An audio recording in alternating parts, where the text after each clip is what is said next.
नमस्कार दोस्तों, ocean network में आपका स्वागत है। मैं हूं ओमकार चौधरी। भारत के लिए एक बहुत ही गौरवान्वित करने वाला दिन भारत में निर्मित एयरक्राफ्ट कैरियर आईएनएस विक्रांत प्रधानमंत्री नरेंद्र मोदी ने राष्ट्र को समर्पित किया है। और ये अब ऐसा बड़ा एक कहना चाहिए उपलब्धि भारत ने हासिल कर ली है कि हम दुनिया के 6-7 उन देशों में शुमार हो गए हैं जिनके पास ये क्षमता है कि वो अपना एयरक्राफ्ट कैरियर बना सकते हैं, युद्धपोत बना सकते हैं। ये पहली बार है जब भारत ने अपना युद्धपोत बनाया है। अब से पहले अमेरिका, ब्रिटेन, फ्रांस, जर्मनी, चीन ऐसे देश थे जिनके अपने देश में निर्मित युद्धपोत काम कर रहे थे उनकी नौसेना के लिए। लेकिन अब भारत भी इन देशों की अग्रिम कतार में शामिल हो गया है। दुनिया के बहुत सारे देशों को ये जानकर के आश्चर्य हो रहा था कि क्या भारत ने भी ये क्षमता हासिल कर ली है। लेकिन जिस तरीके से 2014 के बाद भारत सरकार ने अपने ही देश में युद्धक सामग्री और तमाम उपकरण बनाने का फैसला किया है और आयात को कम से कम करते जाने का फैसला किया है, ये उसी का नतीजा है कि आज हम इस स्टेज में आकर के खड़े हो गए हैं कि अत्याधुनिक जो हथियार हैं उनसे लैस एक ऐसा युद्धपोत कैरियर हमने बना लिया है, समुद्र में उतार दिया है, राष्ट्र को समर्पित कर दिया है, जो दुश्मन देशों को सीधे-सीधे चुनौती देने वाला है। मेरे साथ जाने-माने रक्षा विशेषज्ञ, टेरिटोरियल आर्मी के पूर्व चीफ और युद्ध सेवा मेडल से अलंकृत मेजर जनरल अश्वनी श्रीवास साहब जुड़ रहे हैं। उनको जोड़ लेते हैं और इस चर्चा को आगे बढ़ाते हैं। श्रीवास सर, बहुत स्वागत है आपका। नमस्कार। नमस्कार चौधरी साहब। श्रीवास सर, सबसे पहले तो हमें ये बताइए हमारे दर्शकों को कि आईएनएस विक्रांत किस मायने में 1971 की जंग में जो शामिल हुआ था विक्रांत, उससे अलग है। हाँ, बिल्कुल। देखो चौधरी साहब, इसमें कोई शक नहीं कि जब भारत आज़ाद हुआ था, तभी से भारत ने मन बनाया था कि हमारे पास एयरक्राफ्ट कैरियर ग्रुप होना चाहिए। तो ये जो आईएनएस हरकुलिस था, जो कि यूके का एक एयरक्राफ्ट कैरियर था, वो अनयूज़्ड था, उसको हमने लिया। वो 1957 में लिया, उसको दोबारा तैयार करते हुए 1961 में वो तैयार होके भारत की नेवी में वो कमीशन हो गया था और वो 1997 तक हमारे पास रहा।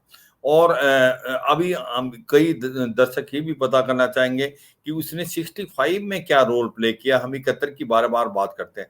कहीं न कहीं वो 1965 में वो उस समय ऑपरेशनल नहीं था जब लड़ाई हुई और 1971 में उसने बड़ा मेजर रोल प्ले किया। स्पेशली जो ईस्टर्न पाकिस्तान था, उसको ब्लॉक करने के लिए बहुत बड़ा एक प्रकार से मैं कहूँगा पॉजिटिव रोल प्ले किया, क्योंकि जो भी सामान जाता था ईस्टर्न पाकिस्तान, जो आज बांग्लादेश है, वो वेस्ट पाकिस्तान से जाता था। तो जो इकोनॉमिक ब्लॉकेड करके इसने बहुत बड़ी मदद की देश को जल्दी से जल्दी विजय मिलने में। अब ये जो जहाज था, ये 1997 में जो था ये डीकमीशन हो गया और उसके बाद हमने 2 एयरक्राफ्ट कैरियर और भी लिए।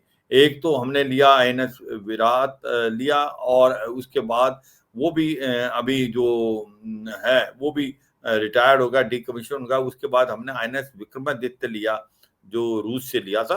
आज की तारीख में वो अभी ऑपरेशनल था। अब जो हमने ये अपना बनाया है एयरक्राफ्ट कैरियर, ये इंडिजिनसली जैसे आपने बताया 76%, ये भारत ने बनाया, नाम आईएनएस विक्रांत ही दिया, क्योंकि ये बहुत ही इंपॉर्टेंट जहाज है नाम के पॉइंट ऑफ व्यू से। ये संस्कृत का वर्ड है करेजियस, और जिस प्रकार से इसने महत्वपूर्ण रोल प्ले किया था 71 की लड़ाई में, तो हम इस नाम को दोबारा यूज करना चाहते थे, आईएनएस विक्रांत दिया। मगर ये बहुत अलग जहाज है जो कि आईएनएस विक्रांत पहले था, जो कि हमने एचएमएस हरकुलिस के को रिक्रिएशन किया था, क्योंकि ये जहाज के अंदर बहुत ज्यादा खूबियां हैं। एक तो 76% ये भारत में इंडिजिनसली बना है, 20,000 करोड़ की इसकी कीमत है। इसकी लंबाई जो है 262 मीटर है, चौड़ाई 62 मीटर है, 18 मंजिल तक की हाइट है इसकी। इसके अंदर 1700 जो है क्रू मेंबर काम करते हैं। इसके अंदर करीब की 30 से 35 जहाज ऑपरेट करेंगे, जिसके अंदर अभी मिग 29K और उसके बाद जो कामो हेलीकॉप्टर और M60R जो मल्टी रोल जो आपके हेलीकॉप्टर वो भी करेंगे। ये एक बहुत ही आधुनिक एयरक्राफ्ट कैरियर है, और इसके अंदर इतनी क्षमता है कि अब जो भारत सोचता था ब्लू वाटर नेवी, हमारे पास अब 2 जहाज हो गए एयरक्राफ्ट कैरियर, आईएनएस विक्रमादित्य और आईएनएस विक्रांत। इससे भारत की जो नेवी की ब्लू वाटर कैपेबिलिटी वो बढ़ गई है। ये एक फोर्स मल्टीप्लायर है, गेम चेंजर है। और ये अभी जो सी डिनायर और सी डोमिनेशन दोनों करेगा, जो कि आपके इंडियन ओशन में। दर्शकों को पता होना चाहिए कि 80 से 90% जो ट्रेड है वर्ल्ड का वो सी से जाता है, और 2/3 जो पूरे वर्ल्ड के अंदर समुद्र है, 1/3 ही लैंड है। तो जो जो भी समुद्र को कंट्रोल करेगा वही पूरे वर्ल्ड पे राज करेगा, और इसीलिए नेवी के अंदर एयरक्राफ्ट कैरियर का होना बहुत जरूरी है, और भारत को इसकी बड़ी जरूरत थी, और ये कमीशन हुआ। इसके अंदर बड़ी खूबियां हैं, जैसे आपको बता दिया। और इसके अंदर जब भारत ने बनाया था, इसकी सबसे बड़ी इंपॉर्टेंट चीज जो 85%, इसका 80 से 85% जो हमने लागत लगाई है 20,000 करोड़ रुपए, वो वापस आ गई, क्योंकि वो इन्वेस्टमेंट जो पैसा खर्च किया वो हमारी खुद की इकोनॉमी में लगा है, क्योंकि 76% जो इंडिजिनस है। और दूसरा, इससे करीब करीब 2,000 जो हैं उनको डायरेक्ट एम्प्लॉयमेंट मिली है, और करीब करीब 10,000 के करीब ऐसे भी लोग हैं जिनको इनडायरेक्ट एम्प्लॉयमेंट मिली। तो एक मुझे लगता है कि बहुत बड़ी पहल है, और भारत जो है अब उन कंट्रीज के क्लब में आ गया है जिनके अंदर काबिलियत और क्षमता है कि अपना एयरक्राफ्ट कैरियर डिजाइन भी कर सकते हैं, कंस्ट्रक्ट भी कर सकते हैं। वो जो कंट्रियां थी वो हैं यूनाइटेड स्टेट, उसके बाद यूनाइटेड किंगडम, और आपका जो फ्रांस है, उसके बाद आपका इंग्लैंड है, चाइना है और रूस। हम उस कैटेगरी में आगे हैं। तो एक बड़ी फख्र की बात है भारत के लिए, और ये भारत की सुरक्षा के लिए बहुत जरूरी था। और मैं ये भी बता दूं अपने दर्शकों को, हमारा पास अभी 2 एयरक्राफ्ट हुए हैं, कैरियर हुए हैं, मगर भारत को अगर सही माने में आने वाले समय में अपने सी डिनायल और सी डोमिनेशन करना है इंडो पैसिफिक में, तो हमें 3 एयरक्राफ्ट कैरियर चाहिए। और सुनने में ये आया आईएनएस विशाल नाम का, जो 65,000 टन का होगा, क्योंकि ये 40,000 टन का है। हो सकता है आने वाले समय में भारत ये बनाए, क्योंकि बात ऐसी है कि अगर आपने चीन के साथ मुकाबला करना है, वो लैंड में ही नहीं, लद्दाख या अरुणाचल, मगर उसका समुद्र में भी बहुत कुछ है, क्योंकि आज इंडो पैसिफिक और इंडियन ओशन में करीब करीब जो चीन की 10 से 15 सबमरीन हरदम लगी रहती है। तो ऐसे में भारत को अगर डोमिनेट करना है, इंडियन ओशन अपने सी लेन्स का एक प्रकार प्रोटेक्ट करना है, तो हमारे लिए तीसरा एयरक्राफ्ट कैरियर भी होना जरूरी है। और इसके साथ साथ मैं ये भी बता दूं, यही नहीं, हमारे पास न्यूक्लियर पावर सबमरीन भी जरूरी है। तो ये तालमेल रखना पड़ेगा आने वाले टाइम में भारत को। और आज जो आपने क्वेश्चन पूछा था, इसमें कोई शक नहीं कि ये गेम चेंजर और फोर्स मल्टीप्लायर का काम करेगा आईएनएस विक्रांत। ये एक बहुत अलग है जो आईएनएस विक्रांत पहले था, मगर उस भावनाएं वही हैं कि ये बहुत करेजियस है, और ये भारत को हर युद्ध के अंदर जीत दिलाएगा। चौधरी साहब। शिवाज सर, क्या हम लोगों ने देरी नहीं की है इन चीज़ों में? अभी तो हम देख रहे हैं पिछले कुछ वर्षों से लगातार हमने थल सेना को भी, वायु सेना को भी, अब नौसेना को भी अत्याधुनिक जो अस्त्र-शस्त्र हैं, तमाम दूसरी चीज़ें हैं, वो मुहैया कराई हैं। लेकिन चुनौतियाँ तो भारत के सामने बहुत पहले से हैं। दिक्कत कहाँ थी? फाइनेंस की दिक्कत थी, इच्छा शक्ति की दिक्कत थी या विज़न की कोई दिक्कत थी या जो चुनौतियाँ थी, उनको हम समझ नहीं पा रहे थे? देखो, ये कुछ कॉम्बिनेशन ही है हर एक का, मगर सबसे ज़्यादा कमी थी इच्छा शक्ति की और विज़न भी कहीं न कमी था।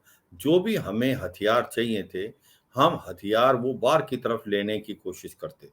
देखो, हमारा 60 से 70% जो हथियार अभी भी बाहर से आता है और वो अभी घट के करीब-करीब 45% रह गया है।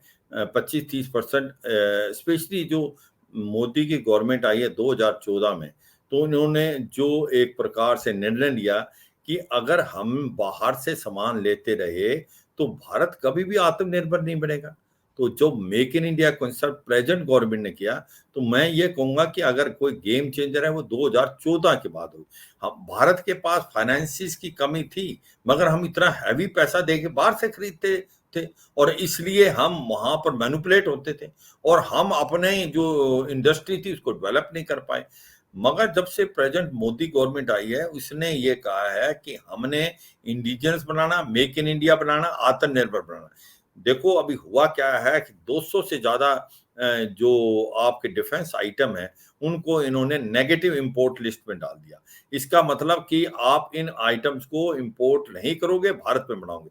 अब अगर मैं बताऊँ कि सक्सेस स्टोरी कि 10-15 साल में हमने इतने हथियार बना दिए, क्या हमारे अंदर ये काबिलियत और क्षमता पहले नहीं थी? क्या ये इच्छा शक्ति क्यों नहीं थी? हम इतना पैसा खर्च कर रहे थे और हम सामान सारा बाहर से लेते थे। क्या हमारे अंदर ये काबिलियत नहीं थी? अब लगता है हमारे अंदर काबिलियत भी थी, क्षमता थी, इच्छा शक्ति की कमी थी। उसकी वजह ये है आज देखें आप आपके पास मिसाइल है, चाहे वो अग्नि है, चाहे वो ब्रह्मोस मिसाइल है, वो हमने खुद बनाई, वो बाहर भी जाएगी अभी। स्पेशली ब्रह्मोस मिसाइल जो कि हमने रशियन के साथ कोलैबोरेशन की, उसको इंडोनेशिया, मलेशिया करने जाते हैं। अगर आप एयरक्राफ्ट देखें तेजस मार्क 1 वो जो लाइट कॉम्बैट एयरक्राफ्ट उसकी डिमांड है, हमारे लाइट कॉम्बैट हेलीकॉप्टर की डिमांड है, हमारे जो आप आरटी गन जो हमने बॉफर्स के बाद गन ली नहीं, आज हम खुद बना रहे हैं।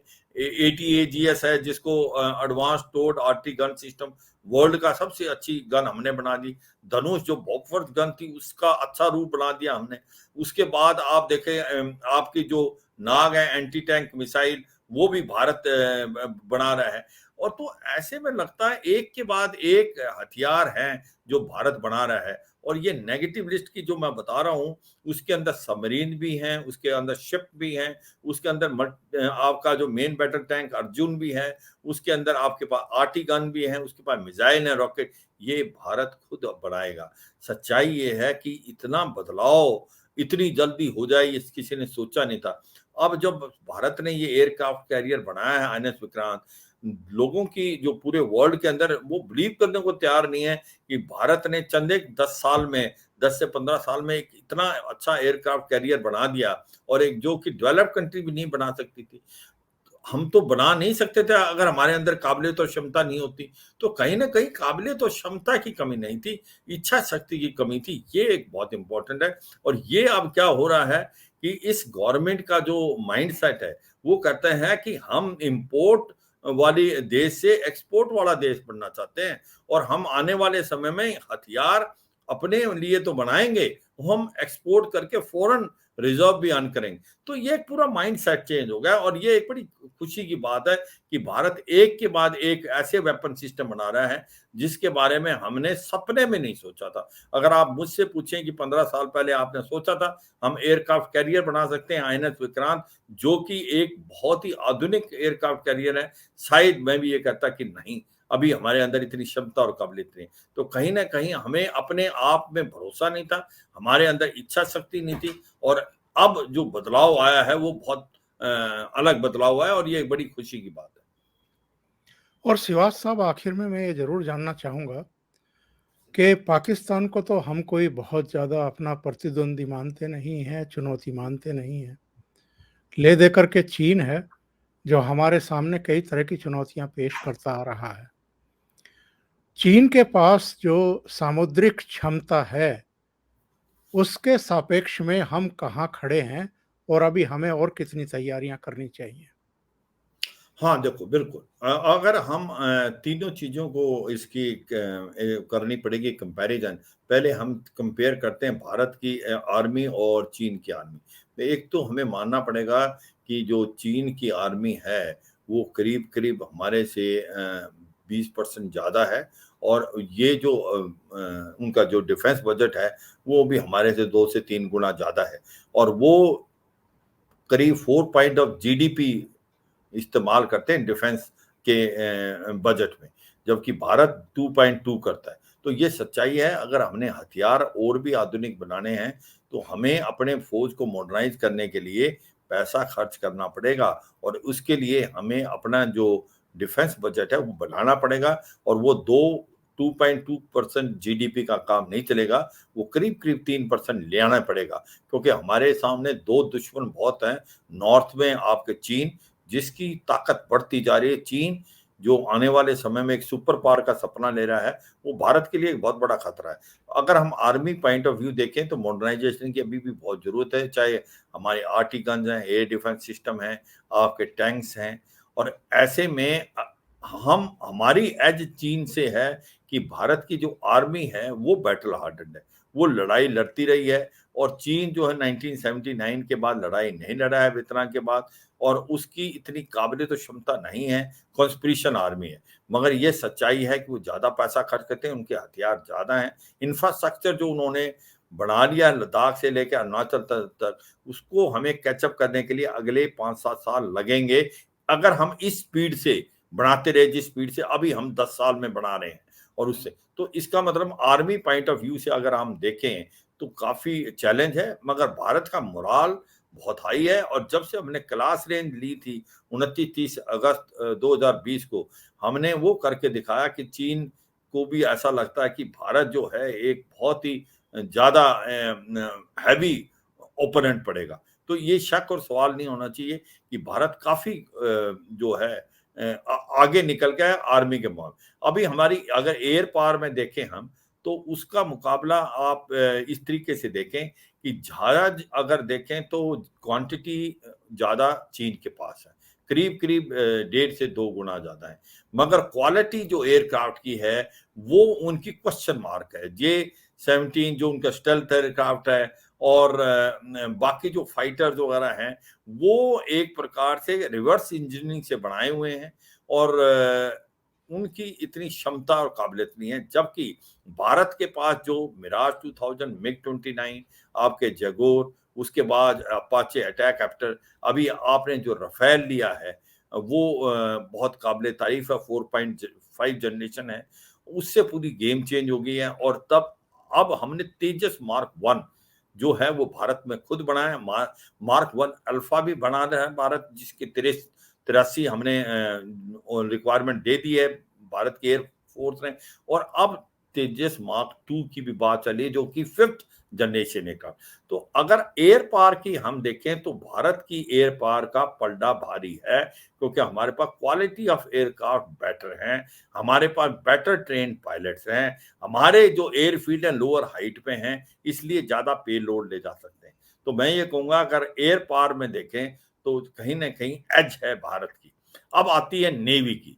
अगर हम देखें नेवी की, हमें ये समझना पड़ेगा कि आज की तारीख में सबसे बड़ी नेवी वर्ल्ड की वो जो है वो है चीन की। उसके पास सबसे ज़्यादा शिप्स हैं, 700 करीब और उसके बाद अमेरिका आता है। मगर फिर वही बात आई क्वालिटी नहीं है, स्पेशली एयरक्राफ्ट कैरियर की अगर हम बात करें, तो आज जो 25 एयरक्राफ्ट कैरियर हैं पूरे वर्ल्ड में, तो 11 वो अमेरिका के पास ही अकेले के पास और उसके बाद जो भी कंट्री हैं या 2 है मैक्सिमम या 3। चीन के पास 3 हैं, भारत ने 2 बढ़ा लिए हैं, तीसरे की हम सोच रहे हैं। जैसे रूस है उसके पास 1 ही है, यूके के पास 2 हैं, इटली के पास 1 है, फ्रांस के पास 2 हैं। तो एयरक्राफ्ट कैरियर के मुकाबले में भारत जो है पलड़ा बिल्कुल बराबर है। जहां इसका थोड़ा सा पलड़ा भारी लगता है वो है सबमरीन्स का, क्योंकि इसके पास सबसे ज्यादा सबमरीन्स है वर्ल्ड में। आज की तारीख में 17 करीब है, हमारे पास 17 है, मगर इनके पास न्यूक्लियर पावर सबमरीन नहीं है। अब हमने INS Arihant nuclear power submarine भी बना ली है।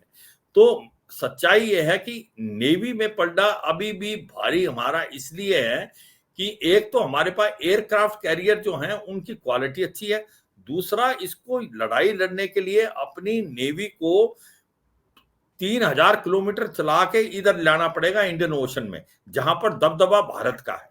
तो इसलिए नेवी की अभी तक काबिलियत तो क्षमता है कि हम मलक्का स्टेट को ब्लॉक कर सकते हैं, और मलक्का स्टेट को चोक कर दें तो 70% इसका ऑयल यहां से जाता है।